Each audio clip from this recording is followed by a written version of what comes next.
Usa ka pagtuo, usa ka tingog, usa ka katawhan.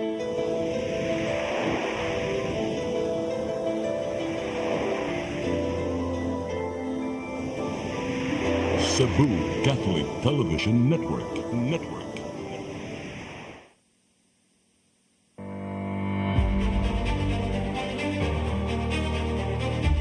I solemnly swear that I will faithfully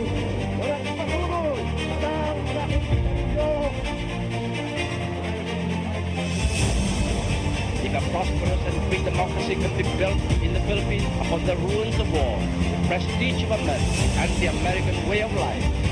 Más hermosa lección de diplomacia. All this kindness, all this courtesy.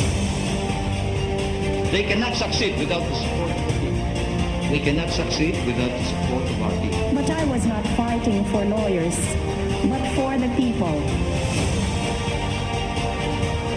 na kagalang-galang na bumubuo sa ika-10 Kongreso. In times of financial and economic stress, I, Rodrigo Roa Duterte, fulfill my duties, President of the Philippines.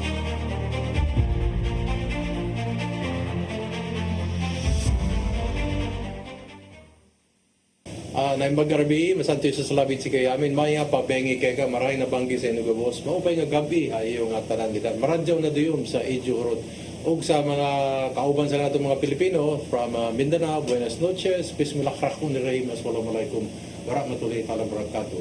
Mayong gabi sa Tibok Luzon, Visayas, ug Mindanao, iapil sa nato ang Sabah, wherever we are being broadcast and you're watching us. Well, Politics and Beyond gihapon ang atong programa. I am Eric Espina.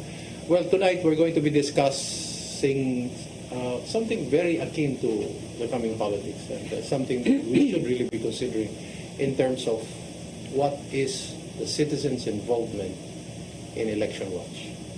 So we're very fortunate to have individuals in their own respective offices and concerns who have banded together as a volunteer group in order to help the Philippines have a safer, a cleaner, and perhaps maybe a more discursive politics in 2025. So we're very fortunate to have, firstly, I'd like to introduce our ambassador to heaven, si Father Lito A. Tulipas,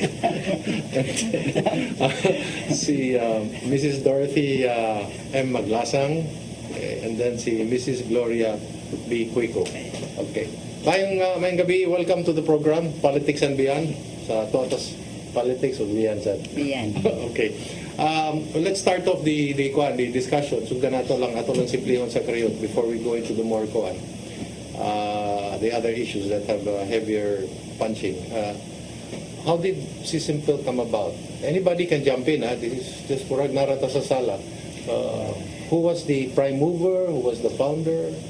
Well, si Simple, natukod ang si Simple, agig tubag. Pwede man Cebuano, no? Yes, pwede kayo, ma'am. Agig tubag sa Second Plenary Council of the Philippines, nga nag-auhag sa mga magtutuo sa pag-aktibong pamuo sa alang sa pagbago sa politika. Giauhag to ang mga labi na tong mga responsable nga mga posisyon nga makatabang sila pagporma sa mga konsensya sa mga botante o sa pagpahigayon nga ang mapili sa mga pangulo nga mangulo sa pangagamahanan na ay tinuod nga integridad. So this was in December 1991. Nahimo na registered ni sa ang si Simple sa SEC in September 1992 nga nahimo na pud na accredited sa COMELEC as the Citizens Arm. Al the COMELEC. Kagkisan tingog yun ang murag ipatigbabaw nga murabag may nagtulod sa kadaghanan usa sa ka-komite nga para mahimong sa kakalihukan nga muhatag og balor saktong pagtagan ang atong piniliay. Ang nagmugna niini gyud no si Mrs. Marilo Chumbian. Usama siya nga representante ni adtong Second Plenary Council of the Philippines. associate representative from Cebu, from the Archdiocese of Cebu. The meeting was here in Cebu. Yes. In Manila. Dito sa Manila. Ang plenary second PCP2. Okay. And PCP2 was in Manila. Oo. Kadong kapunong no? Kapag panagtigom sa mga cardinal, bispo, mga leaders sa Philippine Church, murabag synod. Synod, yes. Another word for it is a council. And so diha niya ng maong council, ang leaders sa Philippine Church came up with acts and decrees, which we now call the acts and decrees of the Second Plenary Council of the Philippines. So ang CSIMPEL is really a lay initiated movement, no, na ang original nga mga sakop ni Ana, I was not even in the seminary yet when CSIMPEL got formed, officially formed in 1991, because I entered the seminary in 1993 na. And so lay initiated nga movement ug ang ilang banding nagsugod na diha sa snap elections in 1986. The elections in 1986, they were already protecting the ballots, and when PCP2 happened in 1991, that became also the focal point, the main reference point why lay people here in Cebu should be involved. Kinsay mga matawag na 12 apostles ni Ma'am Marilu Chongbiano, because siya may nagbuhatanin, no? Siya may nagbugna. I don't know if the kids are if any of her children are also part of the group, but I would like to know who are the one. So there was a core group, no? Okay. So aside from Mrs. Marilu Chongbian as the president, Pasidunggan na ito, ma'am. Hatagan na ito pasidunggan sa Yes. Kisa man sila. she deserves that. Of course. Yes. So there was the president was Mrs. Marilu Chongbian, president and executive director. Then from the president, well, of course the chairman, we are the chairman, no?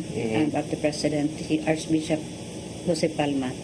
Then after No, before it was Cardinal Vidal. Cardinal Vidal, yes, the original candidate. And so there was the core group, because it was a shared leadership. And by the way, besides... Would you be in a position to tell us the other names of that one? Yes. Now, besides the women that really started this group, there were also the men from the Bishops' Businessmen's Conference, co-chaired by Mr. Ernesto Abuetes. So he was also one of the commission. Before it was really autonomy. Before CSIMPEL had the autonomy or registered. So the core group was composed of. All in all, pangapila ka mo? More or less lang, ma'am. How many? So ang deceased na, we have deceased members, Mrs. Minay Dos, Mrs. Alita Solon, Mrs. Violina Carr, then another one who passed away also was Sir Angel Alaba. So those were left was Mrs. Luella Alex, Rebecca de los Santos, Laila Labajo, who else? Some Gloria Cuico, Justice Gabriel Ingles, Father Lito, and I think that's ano bang tingal ito, no? Tina. Yeah, si Tina. And Juan, you mentioned 1986, if I recall right. Why was it called? Where did the name come from? The Juan ba? Pagbaptize sa ningalan nga si Simpel. That time in 1986, na may NAMFREL, no? Na NAMFREL, and that PPCRB was a recent addition. So how did it end up na nahimong si Simpel, or we did not become part of the bigger kuan sa kauluhan nga NAMFREL nga mat si Simpel man? When si Simpel watched the first synchronized national and local elections in 1992, it was first a movement, citizens movement for peaceful elections.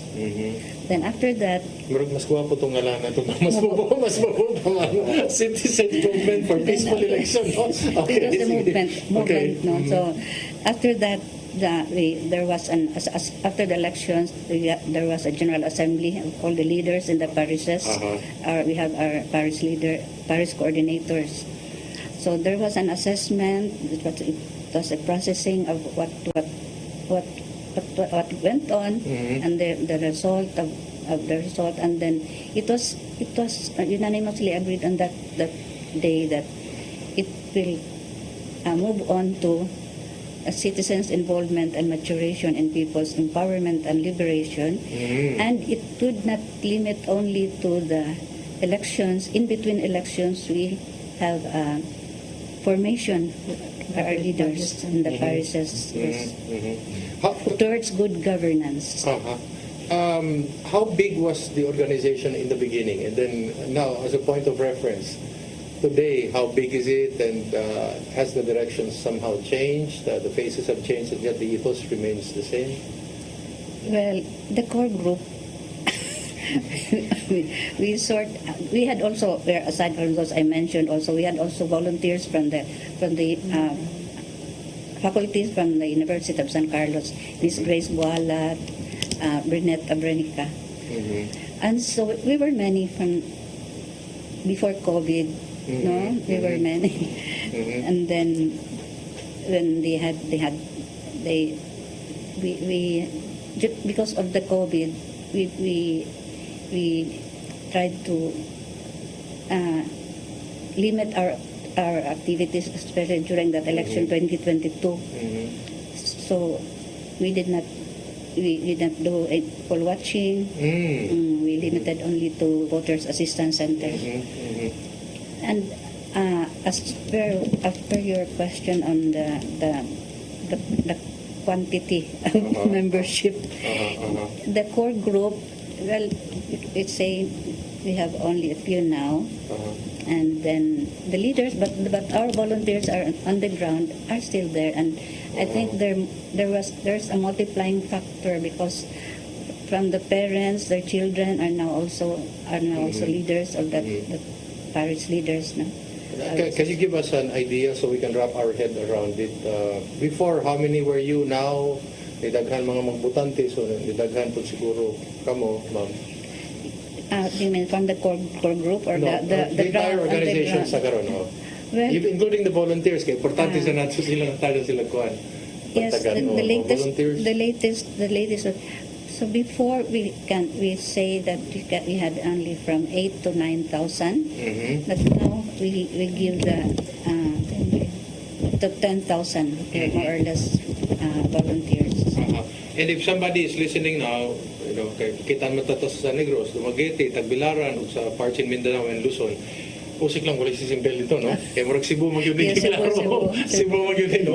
So, basikan ng si Ilis na lang si Nato ni para daghan mo kasun. Yes. They coordinate with PPCRV. I see. The conduit group here in Cebu and PPCRV is CSIMPEL. Other dioceses would have their point persons who would coordinate with PPCRV. And so it's not about the name, it's about the spirit of trying to be volunteers during elections. And what's unique to CSIMPEL is that in between elections there is a formative component to our volunteers in the ground in the parishes. If somebody is watching, tanaw sila, and then they would like to become part of CSIMPEL, what are the steps that we must undertake in order to become, an accredited volunteer? And maybe there's a formation process. They go to the parish, because each parish has a unit. Yes. They go to the parish, and then they will signify which area of the organization they can volunteer. Like our voters assistance centers can accept non-voters, meaning 18 years old and below. But for those who would like to go into poll watching and ER collection, then they have to be of voting age. So, basically, ang inyong yung function is voter assistance, and then electoral watchdog, and then election returns. Yes, we collect ARs for Okay. election. The so-called formation is really about the procedures and the technicalities of the entire And process. it's a must also for volunteers to attend voters' values formation. Okay. And this is a more substantial issue. This is the essence of it all. What does this mean? It's a very big word. It's a very big sense. What does it entail? Okay, so our formation happens in between election periods. And our voters' value formation would cover a lot of issues depending on the issues that present themselves at the moment. But an integral part of our voters' value formation would be to scrutinize very well our candidates. And so we have come up with 5 C's in assessing our candidates. And this 5 C's has started way back in 1986. It's a long-standing, or it has evolved? It has evolved. Okay. It has evolved, and there would be those who would, for example, part of the formation program would be to understand the barangay as a unit. So it's one important component in the formation. And then Father, I will pause for natay commercial, and then when we return, abangan po ninyo ang susunod na mga sasabihin ni Father tungkol po paano maging kasama sa ating grupong Sisimpel sa pagbabalik po ng Politics and Beyond.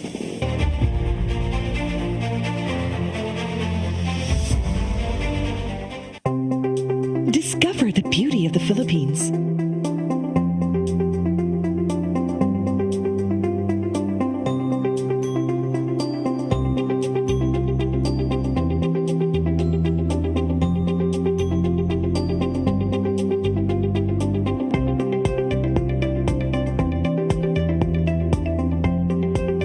With Philippine Airlines, the country's flag carrier.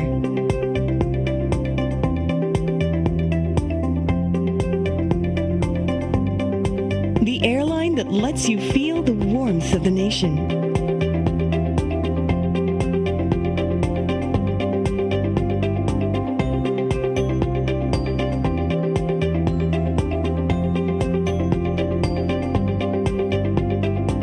Mabuhay.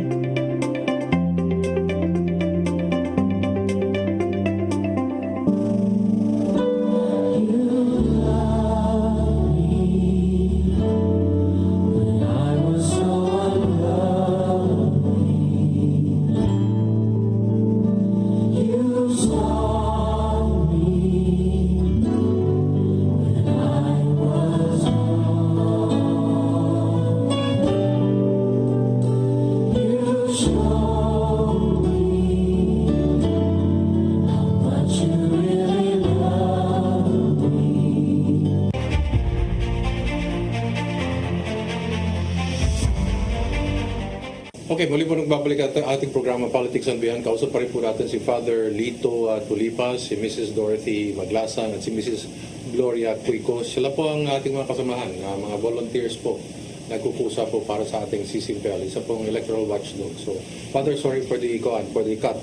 So, ang atong okay. What are the steps? There are different topics that can be given in a voters' value formation program. But one important component is to determine who are the candidates. We have to scrutinize our candidates. And so we come up with the 5 C's. What would this be, Father?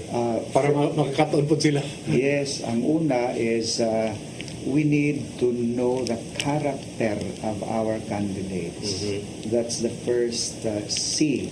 And when we speak of character, it is the quality in the candidate in which this candidate is capable of nurturing healthy relationships, that these candidates are persons who stand by the truth who know what is right and wrong.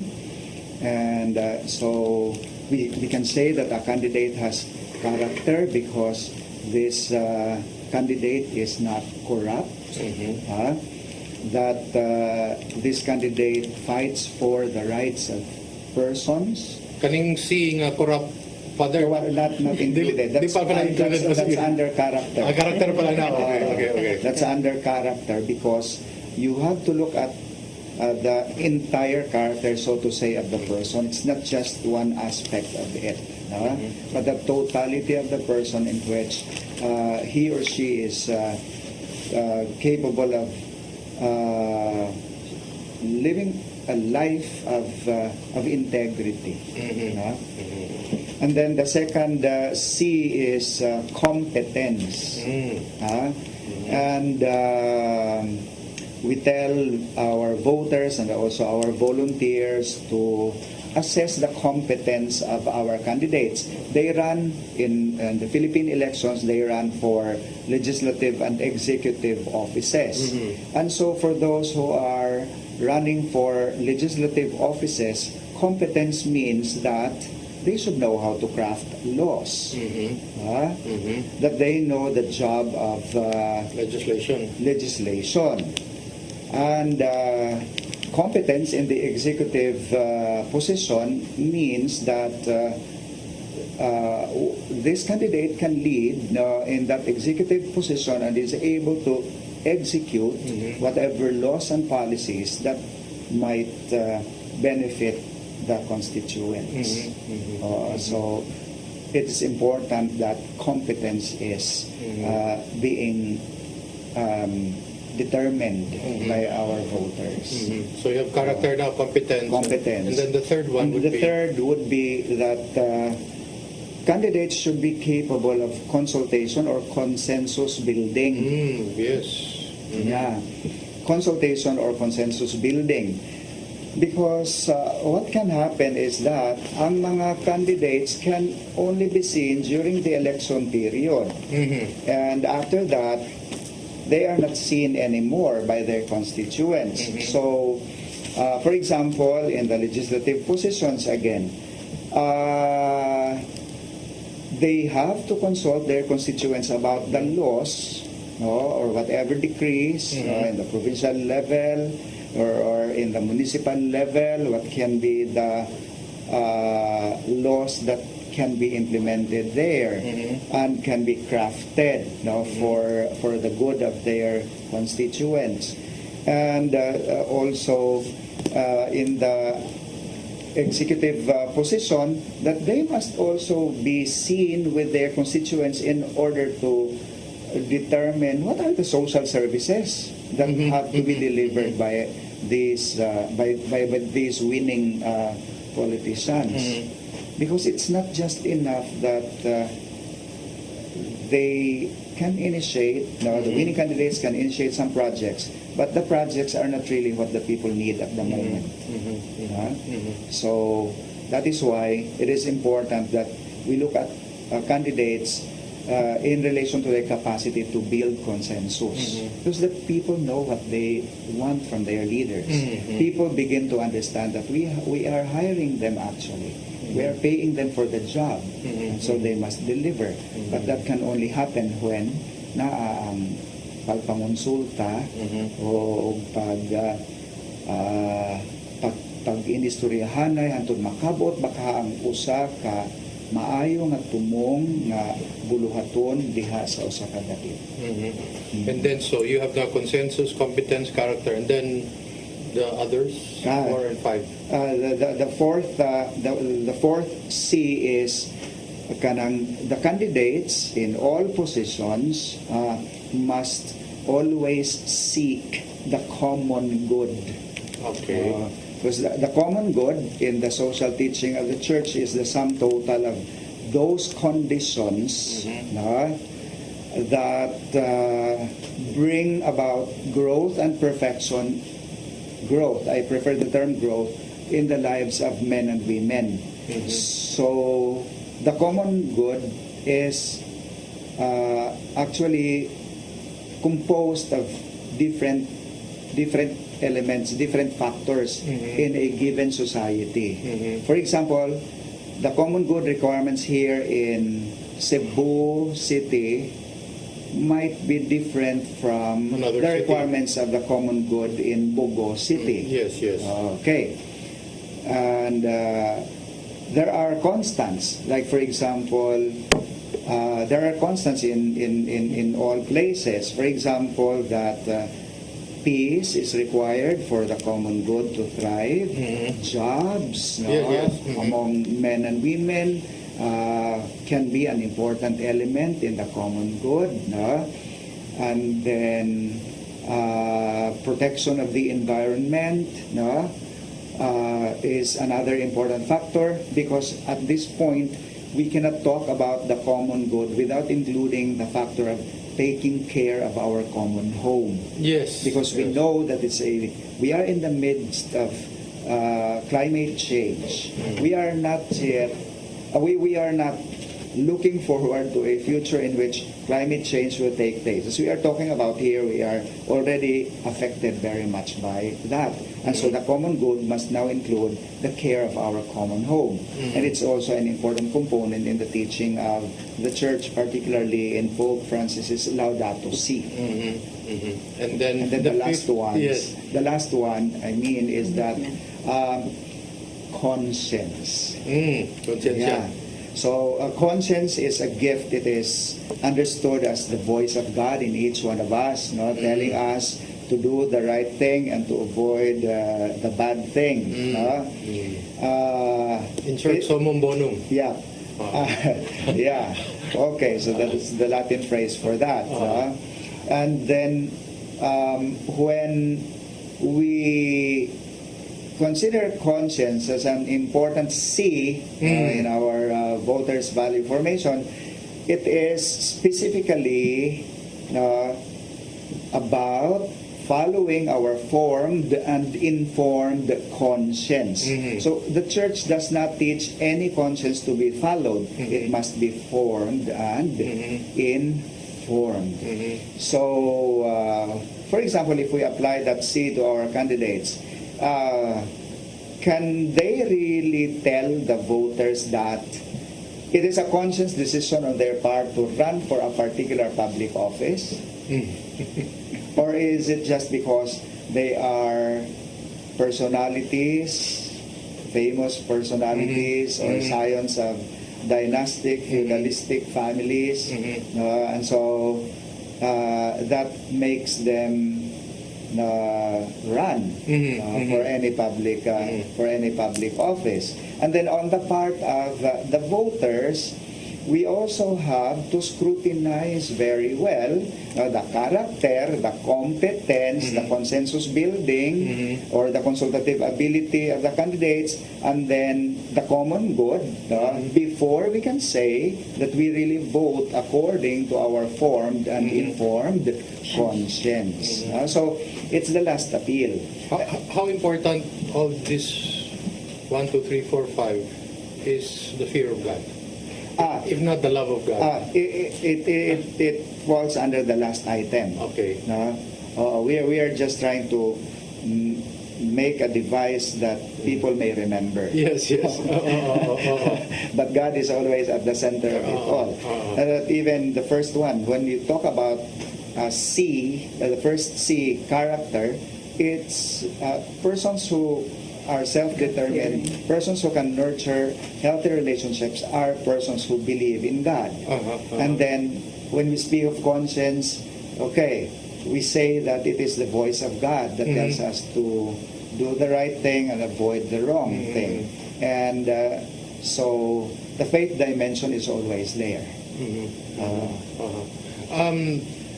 The C Simple comes, it's a varied sector. I mean, it's a lot of sectors are involved in it. Lain-lain mga tao. So, na pare, and then Academe, abogado, na doktor, na mga kuha, na mga volunteers, na mga kabatanunan, Yes, yes, yes. lawyer. How young is the youngest? Nga pwedeng mag-volunteer or gustong makakaton? Based on my experience in when I was in another parish before being assigned to Mary Help of Christians, when, for example, we can already accommodate volunteers for the manning of the voters assistance desk. At that time, I had a volunteer who was 13, 14 years old, who knew already how to look at the names in the voters list provided us by the COMELEC. And because it can be done by non-registered voters yet, just to assist them because they are still young. And maybe the oldest is, I don't know, They can, we cannot tell. Wala ikaw limit in age in terms of because going the upwards. non-voters can also serve a support group, meaning they bring the food and everything Yes, to the yes. volunteers who cannot go out. How do you generate? Interest is easy, but the funding of this is also the most important aspect. No, how do you generate the funding and to keep the group moving? It's actually by parish. The So parish. it's the priest who is in charge of supporting the volunteers on the ground. Okay. So dako kay tabang ang kuano, ang kada parish. Of course si Your Grace ko and Archbishop Palma, no? Yes, and because we are a non-partisan group, we are also very vigilant on accepting donations. Okay. But- Pwede mo hatag, mo donate sa parish or sa diretso sa Sisimpel. Kung mo hatag diretso sa Sisimpel, how is it done? Through the parish also, or pwede ninyo, or is there a treasurer, or how does it go? Okay, on the level of the parish, the parishioners can give to the parish coffers, and then of course we do an accounting of that, because that would be spent for before COVID, when there would be many volunteers. The food and other logistics. You need to bring the volunteers to different voting centers up in the mountains, and so those who would like to help can directly give the help to the parish office. To the Sisimpel group as a registered group, then donation can also be made to them. Namay organization, namay office ma'am, or nga pwede namong muadto dito aside from the respective parishes? Yeah, in the operational side also. Yes. The funding also, we have well-meaning donors. Okay. And then so You have heavy hitters. I can see the family names. Okay. Yes, Appointees and, as well, no? So heavy hitters, yes, that's true. Anyway, well-meaning donors, and they can issue the check direct to our bank account. Asa ang inyong office ma'am? Moagi The sila. second floor of Cebu Caritas I see. Incorporated at P. Gomez Street, beside Cathedral, Cebu Okay. Metropolitan Cathedral. Father, gwapo kayo itong mga 5Cs, no? Pero while you were mentioning this to me, the currency of the reality is, it's instead of all these C's na himong personality, personality, popularity, naging pamumulitika. So paano kung it's so. Well, the burden becomes bigger, no? Yeah. But we're going to pause for a few reminders. We'll be right back, and then Father Lito will answer that question.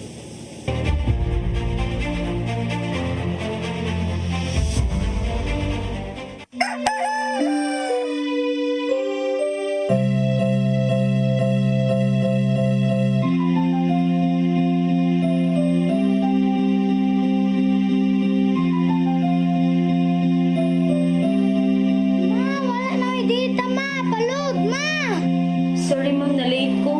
Nangita pa mong gusto para internet sa kong anak ma'am. Ay, wala na yung problema. Pag-sinisibo! Sinisibo, sinisibo. For your internet connection, And for the signal of your cable TV. so fast and straight the transmission to your home. Sinisibo! Sinisibo, sinisibo. you to have fiber optics. For your viewing experience, perfect and clear, so fine. So great and affordable for you to enjoy. Cine Cebu. Cine Cebu Television Network Incorporated offers fiber to the home broadband internet bundled with fiber to the home cable TV connection. Cine Cebu Television Network Incorporated with its operation in Metro Cebu and the whole province of Cebu soon. And affordable for you to enjoy. Cine Cebu.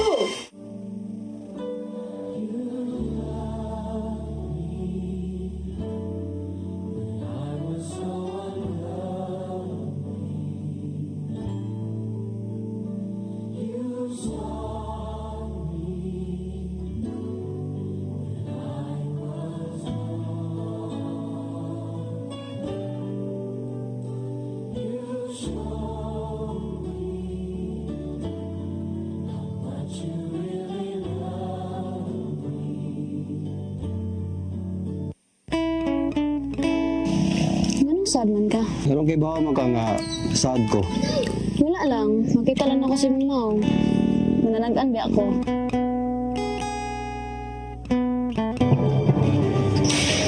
Wow, samantala. Bakit na tapos? Kaya na. Hindi ka makabasa ni Manuel. O ganong dili man? Oh, ganong dili man, ngauyab man na sila. Hilong mo, ikaw ba? Sisira kay ka. Huwag maging tawahan ang kulatan ako. Bote, boss. Agad. Saan ang niyo? Human sa iyang pagbiya, unya karon, balik siya. Ang ulit na siya. Dili na kita sa kasama, ha? O siya ngay, wala, siya ngay. Isa man sila. Imo na ba na? Kamatig na lang daw. Nawayon ba ya? Hindi, susuyag.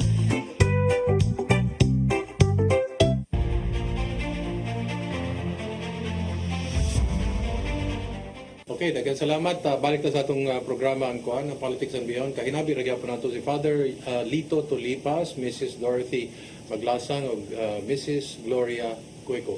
So, Father, the burden, personality, you have to be a personality. Sikat, popularity, kanaganing personality, pwede po ng personality. Yeah. Okay? Party-based, party and then, loyalty. And then, yung other P is pamumulitika sa politika, hindi lang politika, namumulitika pa talaga sa politika. So, how do we, that's a great burden. Yeah, it's indeed a great burden, but from our end, we are men and women of faith. It's our faith in God that binds us together. And so we know that the challenge to build the reign of God, the main core message of Jesus the Christ, to build the reign of God in this world, is what motivates us. And we can contribute. Jesus did not finish his own project. He got crucified. We will celebrate that crucifixion next Good Friday. Yes. Okay. And so it's an expression of our faith in this God who initiated this liberative dimension of the faith through Jesus the Christ. And so that at this point, we are not naive about the extent of the problem, but we are not also thinking in messianic ways that we can change the situation in our own lifetime. And maybe in the next generation of Si Simple Builders, the situation will continue because it's always like that in the Could it be here and worse? now. It could be. Could it be biblical? That's what I'm saying. It could be worse. It could be worse because what can happen to us would be dependent on the decisions that we make today. Yes. No, and so it could be worse. But our prayers would be that we continue to be given the spirit to contribute, no matter how little. No? So that if there is one person, no, who understands what it means to exercise one sacred duty to vote, and maybe the family of that person, or maybe those who would like to be sincere in following the teachings of Jesus and of the church, that would be enough for us, enough consolation. What would be your statement? Do we need more ayuda? Do we need more expenditures? Do we need more of this giving of this and that? Nakakatulong po ba sa sa ating sambayanan yung mga ganung klaseng pamamaraan na puro tulong na lang at pamimigay ng bigas, pamimigay nito, pamimigay ng ganyan, or ano po sa tingin ninyo? Okay, I'll answer. We have to get rid of that dole-out mentality in our politics, because the aim of politics as the art of compromise is to empower people, empower societies, to build the polis, to build the city. And people should have their own share. Their agency should never be taken away from them. And the dole-out mentality will never empower people. Will never empower people. That can even degenerate their dignity as human persons when they are subjected to dole-outs, instead of being empowered so that they can make do with what life offers them, given the support that can come from the political system, that they are able to realize themselves as human beings. Those are the things that can hopefully make these voters empowered. Even the church's charity, we have to be very careful about it, because it's a lot easier to just help. We do this, we do that. We have to do that, because that's one identifying mark of the church, that we are known for our charitable works.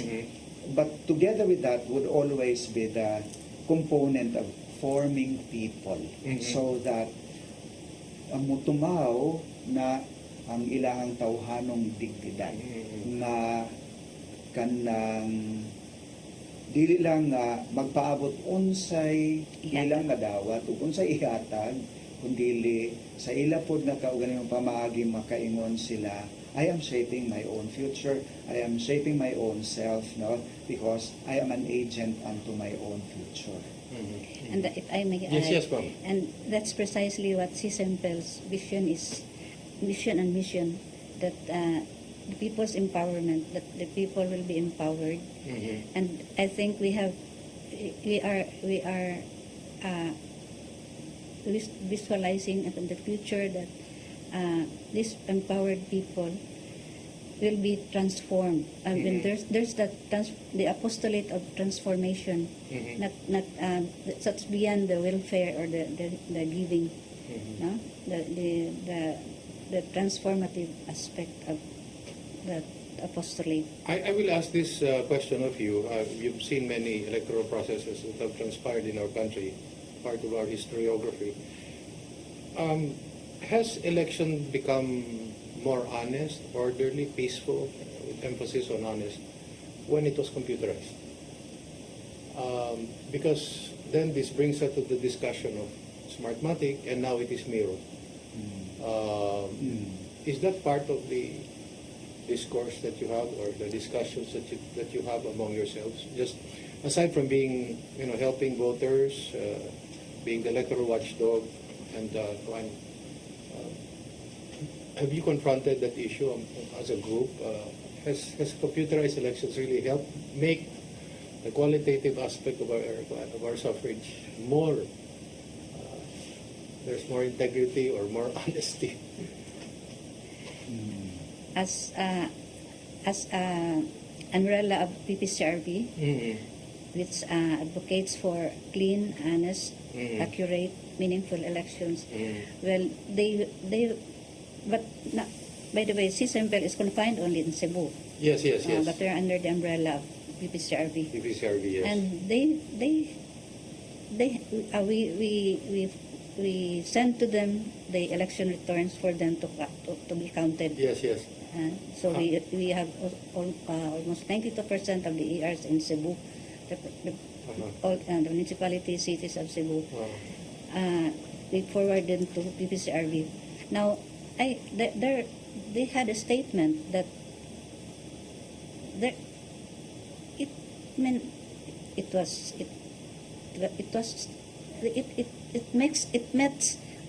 it meets their Your job easier? their expectations.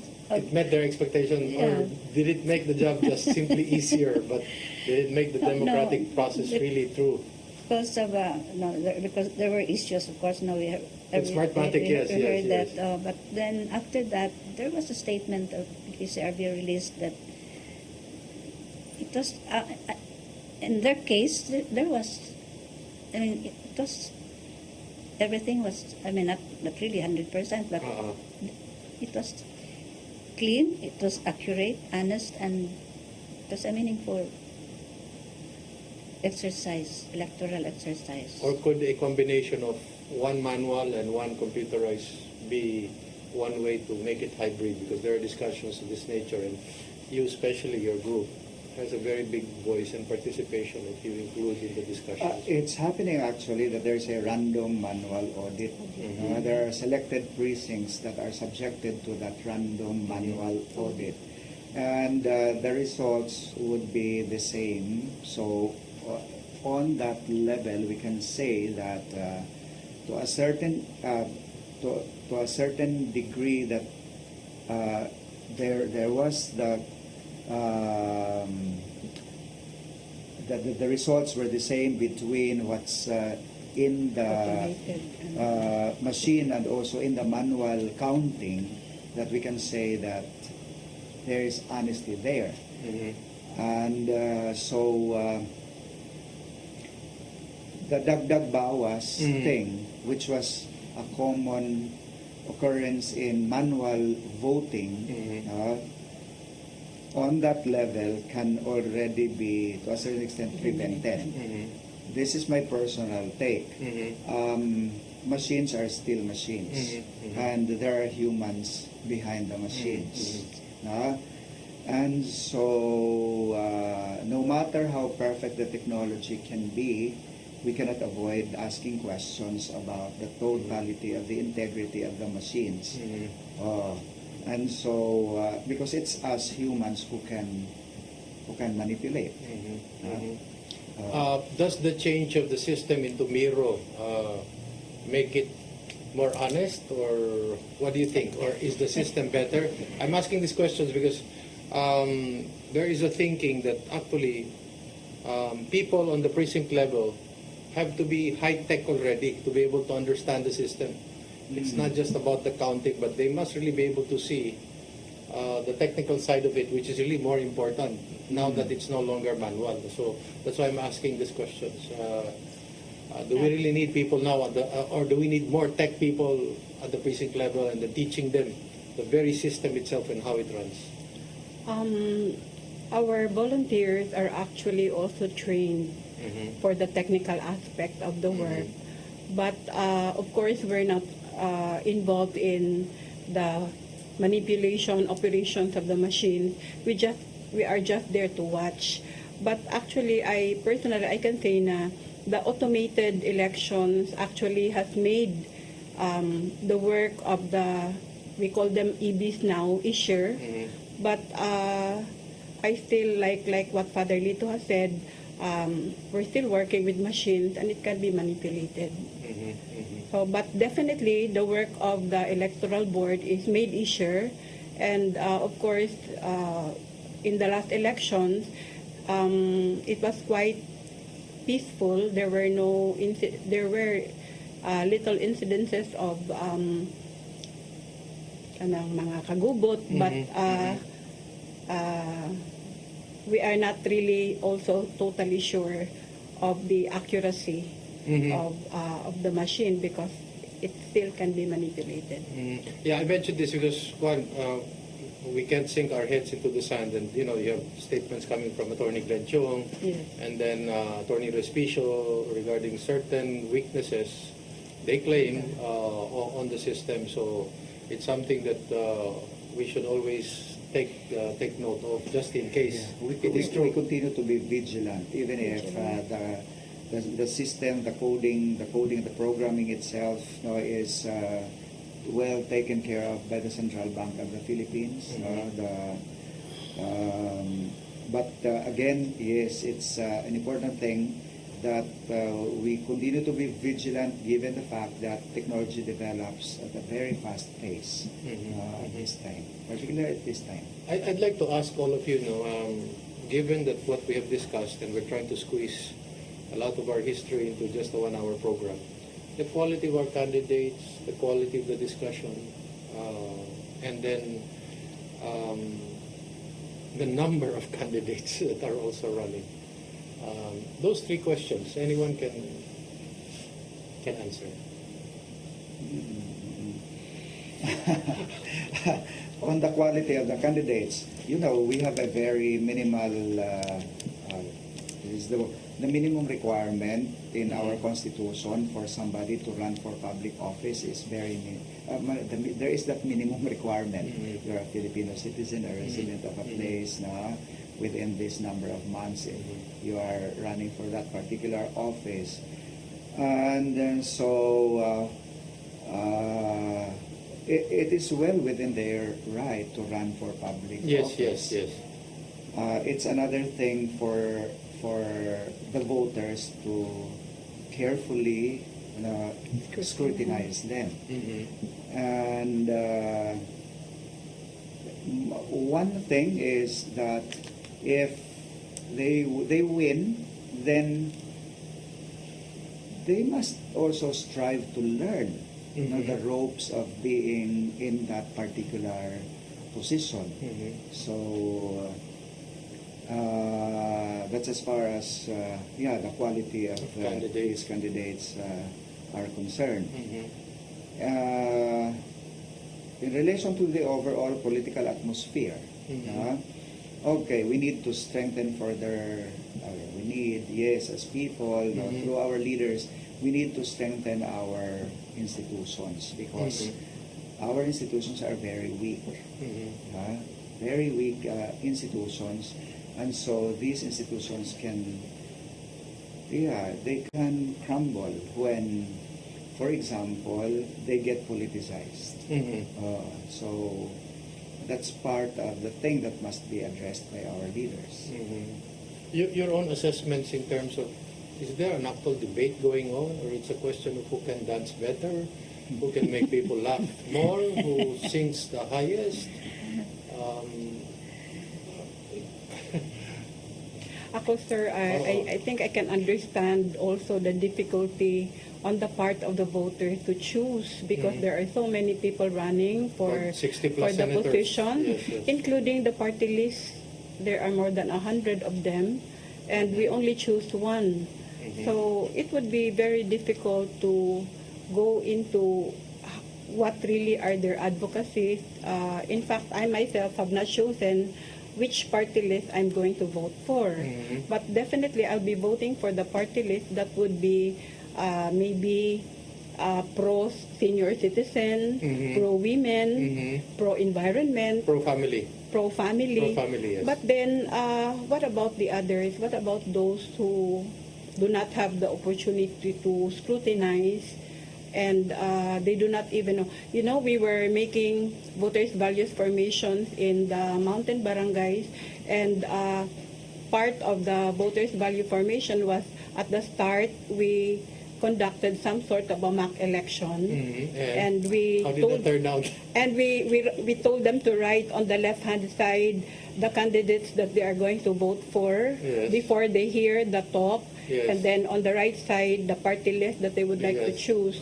And one of the common problem is they do not know which candidates they're going to vote for, and most of those that they write are the people that are the personalities, the people who are very active in social media, not not the people who are really qualified for the job. How do we confront the issue of money? We can't close our eyes. There is massive vote buying, if not ayuda, and people are willing to sell their hiya, because nakatanggap. So kung sino yung sinabi iboboto, or kung sino yung mas malaking huling nagbigay, yun ang iboboto. So saan man nato ipatuhok, sa ilang una-una, ilang kasing-kasing, ilang pagkatao, ilang kauaw, ilang balor sa. It really takes a lot of time for people to be convinced about the money aspect of elections. My experience on the ground when I was in that parish many years ago was that they do not see it as something that is wrong to accept money. Okay, they do not see it as a sin. So even in that level, the level of discourse is not on the same wavelength. How do they see that? That's the only time that they can receive something from their politicians. They are forgotten for the longest time. It's only when election time comes that they are there to give them something. And so they readily line up very much on time so that they can be the first to receive. No thinking about the moral dimension of the action. Some of them say, Father, nga amo lang ning kuanon kay kwarta man is gobyerno. Yeah. Ila man ning kawaton. Yeah. So Dili dawaton. may kami na lang kay kita may katawhan, kay kita may anong katawhan. So how's that? How do you make them understand that? Yeah. But then what we did was, for these people, the participants, for example, in a chapel, there were only at the beginning 20. In the end of the program of our formation, there would just be around 10 persons left. But then that They don't like to listen to what's being said. They did not like to listen. And so because part of the way to educate them at that point was for them to see, okay, let's go around this chapel. Let's take a look at the roads. Let's go to our school and take a look at the classrooms. And then let's take a look at corners if they are well lighted. And when all of these, they would have their checklist and they would say, yeah, we were told that this would be fixed, but this is not fixed. And so we begin to explain that every peso that is corrupted from us, and which you readily accept, is multiplied 3 times within a single term, for them to recoup their investments in the elections. It takes a long process, but when people begin to understand, and they would have their aha moment, and they could tell you that from now on, I do not like to the least that one can do, because often money is brought to them, to accept the money and then vote whoever they would like to vote. Or not to vote at all for that particular candidate. Not to vote, because it's one option. That you do not have to fill up, for example, in an automated elections, you don't have to fill up the 12 slates for senators. So it's it's a very long, tedious process. But then anyhow, that's the only way for us to go at this point. We cannot simply clash head on and tell as a priest from the pulpit, what you are doing is a sin. No, that will never. Because many Catholic Christians, aside from, there is never a history of us voting as a bloc. Yes. We are not voting as a bloc, and so then, much as I would like to tell them that kind of thing and moralize their behavior in election time, that will never be effective. Why? Because many of our Catholic Christians do not go to church. Okay. Is there a correlation, ma'am, between the level of expenditures of candidates now running a campaign? Okay, according to some people, it has been steadily going up, no? So is there a correlation between the amount of money being spent and the level of corruption that is expected afterwards. Come on. I think so, sir. Mhm. Because if they would like to win, then they have to invest in social media, in all these advertisements, and of course, they would like to get it back when they win. Mhm. And then, So it's understandable that the amount that they spent will also be the amount of corruption That will be recovered. they will need to recover, and more. and more, maybe, probably. And more. And then more. the other thing there is, since we have so many candidates, so many issues, supposed to be with social media, and so much information explosion, we should know more, we should know better. But has it compounded the problem and worsened it? And then does this have an effect in the surveys that we are now seeing, the top 12 or locally? Come on, unsay tanaw ninyo?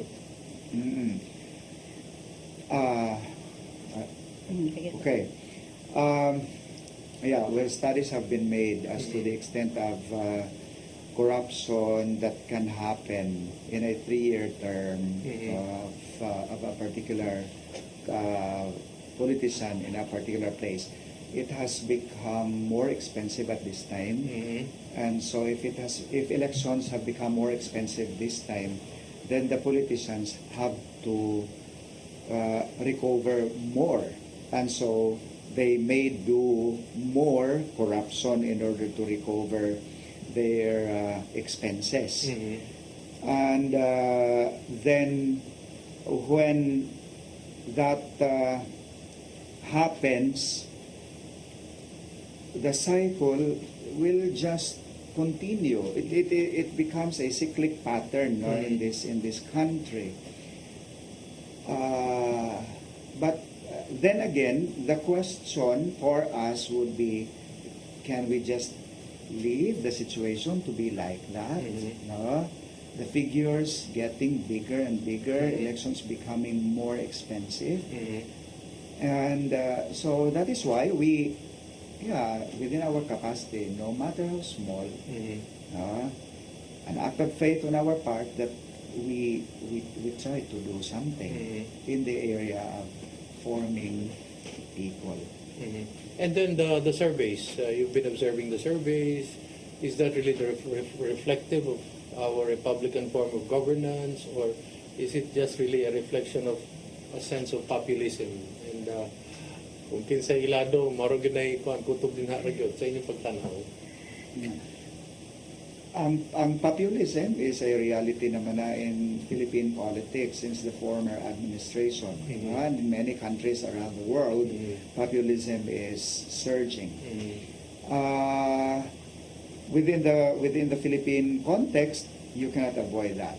But I am not also closing the possibility of people becoming more aware of what's happening, and people through their votes can be making their statement that populism can only have its own lifetime, and that the politics of good governance, the politics of transparency and accountability will have its own share in the future, that it will have its light of day.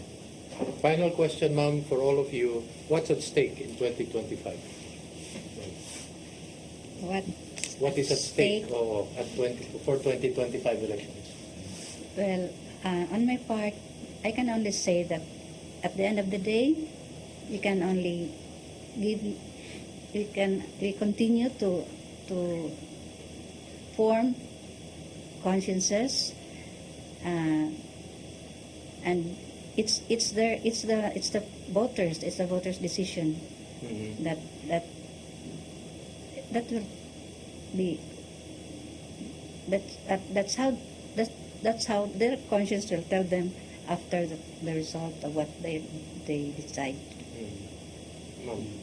At stake in the 2025 national and local elections would be the direction to which our nation will go, and we at CSIMPEL will continue to work for clean, honest, accurate, meaningful, and peaceful elections. We continue to campaign for one good vote, because one good vote is a vote for good governance. And we continue to form our parishioners, our volunteers, to vote for the people of character. And then, of course, we, even if the candidate is not within the winnability state, then we continue to vote for the good people, because these people will actually bring our nation to a better tomorrow. What's at stake for me is the soul of this country that must be invigorated at the present moment. And the soul of that country is for it to really develop as a society that has strong institutions. And then also at stake, now when I speak of the soul of the country as at stake, would be the future generations of Filipinos who must never be robbed of their hope of a country that is well governed. Well, with that, that's the entire hour for Politics and Beyond. Thank you very much, and more power to Sisimpel. Thank you. Keep on punching, keep on struggling, and keep on praying, because that's the strongest weapon we can have. And thank you very much for sharing the day with us. And palata, sige lang tago mag-ampo na lang kita kay wala kita lang We'd like to thank all our guests, Father Alito Tulipas, Mrs. Dorothy Maglasa, and Mrs. Gloria Cuico. Ako po si Eric Espina, at magkita-kita po tayo sa susunod na namang linggo sa iba na namang pag-uusapan natin, at pagpatuloy po natin ang ating pagnilay-nilay para po sa kinabukasan ng ating minamahal na bansa. We keep the faith.